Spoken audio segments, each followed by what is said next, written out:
মিছিল। তিলোত্তমার বিচার চেয়ে নাগরিক মিছিলকে বারবার আন্দোলিত হতে দেখা গেছে। সেই আন্দোলনে ঢেউ গিয়ে পড়েছে 7 সাগর পেরিয়ে। বিদেশের প্রবাসীরাও প্রতিবাদে সামিল হয়েছেন। এই সর্বাত্মকতার পিছনে বড় ভূমিকা রয়েছে সামাজিক মাধ্যমের, এমনই অভিমত অনেকের।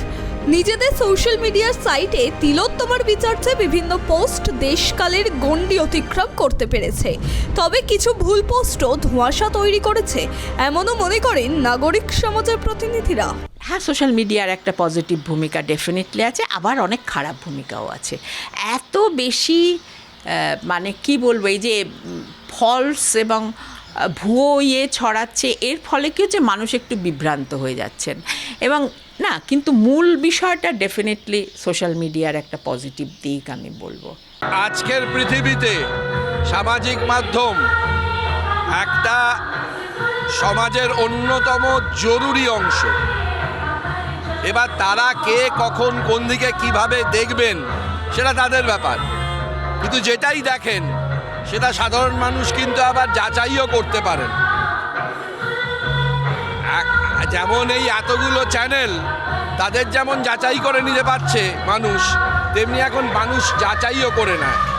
আমি তো দেখি যে ফেসবুকে অসাধারণ সব লেখা হচ্ছে, যেমন এই কেন এই উৎসবে ফেরো, এই কথাটা কেন যোগ দেওয়া যাবে না, এটা নিয়ে আমি কয়েকটি অসাধারণ লেখা দেখলাম।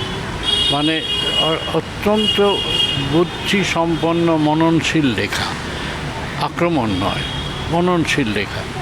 এইরকমই যে অপরাজিতা আইনটি হলো, তাই নিয়ে আইনের কোথায় কত ত্রুটি আছে, তাড়াহুড়ো করে যে করা হলো এই আইনের তার উদ্দেশ্য সিদ্ধ হবে না, এইটা নিয়ে অনিতা অগ্নিহোত্রীরা চমৎকার পোস্ট দিয়েছেন।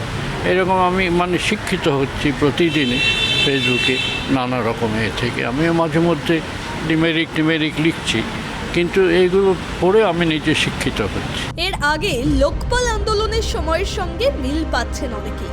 সেই সময়ও প্রবাসীদের তরফে প্রতিবাদ আন্দোলন দেখা গিয়েছিল, কিন্তু তা ছিল সমাজ ব্যবস্থার নির্দিষ্ট একটি বিষয়ের পরিবর্তন নিয়ে, সরকার বিরোধী আন্দোলন।